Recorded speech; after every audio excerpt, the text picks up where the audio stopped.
बाबा धीरेन्द्र शास्त्री का महाराष्ट्र मीराभाई नगर में आगमन और नाना पोटावले का धीरेन्द्र शास्त्री के विरुद्ध ट्वीट। इस पर होगा कांग्रेस प्रवक्ता राहुल पिंगले से बात कि आपकी कांग्रेस हर बार बाबा धीरेन्द्र शास्त्री का विरोध करती है, क्या वजह है। राहुल पिंगले ने बताया, बाबा आय कथा करें, प्रवचन करें, जो कि उनका काम है, पर नहीं वो हर बार महाराष्ट्र की पवित्र भूमि पर बैठकर संतों के खिलाफ विवादित बयानबाजी करते हैं। बयानबाजी करते हैं। महाराष्ट्र में संत शिरोमणियों की भूमि है, यहाँ पर धर्म एक समान है और बाबा हर बार इसी भूमि पर विवादित बयान देते हैं, जातिवाद पर विवादित बयान देते हैं। जैसे पिछली दफा तुकाराम महाराज जी पर विवादित बयान दिए थे और शिरडी के साईं बाबा, जो कि महाराष्ट्र की शान है, एक बड़ा तीर्थ है, साईं बाबा के खिलाफ भी विवादित बयान दिया था, जो किसी भी संत को शोभा नहीं देता। ये विवादित बयान महाराष्ट्र की भूमि पर ही क्यों, मैं राहुल पिंगले से पूछता हूँ। धीरेन्द्र शास्त्री से हर बार महाराष्ट्र में ही विवादित बयान क्यों देते हैं। धीरेन्द्र शास्त्री ने यह भी कहा था कि पूर्व में जाति व्यवस्था थी पर जातियां नहीं थी। फिर उसी बात पर कहते हैं भगवान कृष्णा यादव थे, श्री राम क्षेत्रीय थे। इसी प्रवचन में एक पिछड़ी जाति की महिला महाराज के चरण स्पर्श करने की कोशिश की, पर महाराज ने नहीं करने दिए। इस तरह तो महाराज जातिवाद को बढ़ावा दे रहे हैं और कांग्रेस पार्टी महाराष्ट्र में जातिवाद का पुरजोर विरोध करती है और करती रहेगी। बाबा धीरेन्द्र शास्त्री ने तो सुभाष चंद्र बोस को भी नहीं बख्शा। अपना नाम बता दीजिए और बागेश्वर धाम बाबा यानी धीरेन्द्र शास्त्री महाराज फिर एक बार महाराष्ट्र में मुंबई में आ रहे, कांग्रेस का लगातार विरोध है, क्या कहना चाहोगे इसके बारे में। माझं नाव राहुल पिंगळे, मी ठाणा काँग्रेसचा प्रवक्ता आहे।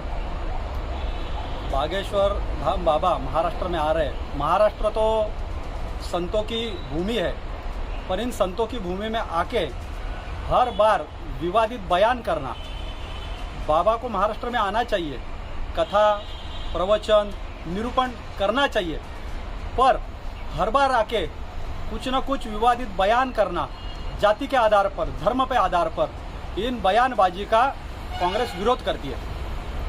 सर लगातार प्रदेश अध्यक्ष नाना पटोले विरोध कर रहे हैं, क्योंकि जिस तरीके से नागपुर में उनका जो अधिवेशन हुआ था उस दौरान उन्होंने जो है अंधश्रद्धा निर्मूल समिति की तरफ से जो चैलेंज था उनको उन्होंने एक्सेप्ट नहीं किया। उसके बाद फिर वो वापस अपने मध्य प्रदेश चले गए थे। कांग्रेस की तरफ से लगातार विरोध हो रहा है कि जो मीरा बंदर में जो उनका सभा होने वाली उसको जो है ना परमिशन दी जाए।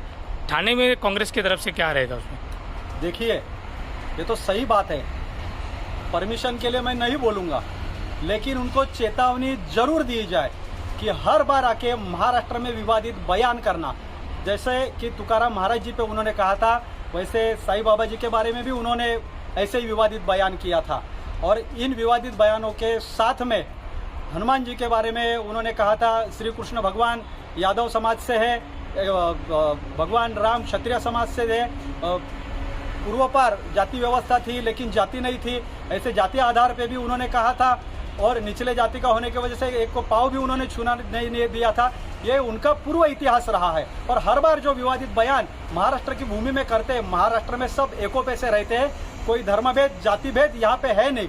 तो मेरे को पुलिस से ये विनती है कि पुलिस उनको नोटिस दे कि आपसे इस बार किसी तरह का विवादित बयान यहाँ पे किया जाए, आप कथा कीजिए, निरूपण कीजिए और जागृति कीजिए, लेकिन किसी तरह का विवादित बयान इस बार किया गया तो आपके ऊपर कार्रवाई होगी। और आपने जो कहा श्याम मानव जी के बारे में, श्याम मानव जी ने जो मुद्दे उठाए हैं कि महाराष्ट्र में जादू टोना बंदी कायदा विधेयक यहाँ पे लागू है, तो उस एंगल से भी उसे देखना पड़ेगा। श्याम मानव जी ने अगर कहा है तो उनका चैलेंज उन्होंने एक्सेप्ट करना चाहिए ना, और जो दूध का दूध पानी का पानी करना चाहिए, नहीं तो पूरी अंधश्रद्धा निर्मूलन समिति वो क्लोज कर देंगे, जादू टोना बंदी जो विधेयक है वो महाराष्ट्र में वो बंद कर देंगे।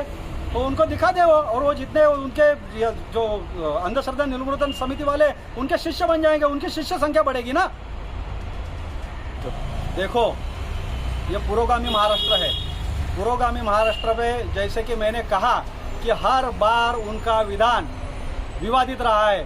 सुभाष चंद्र बोस जी के बारे में भी जो उन्होंने कहा कि तुम मुझे खून दो मैं तुम्हें आज़ादी दूंगा, उसको प्रेरित होकर उन्होंने कहा था कि आप मेरे साथ में आओ, मैं तुम्हें हिंदू राष्ट्र दूंगा।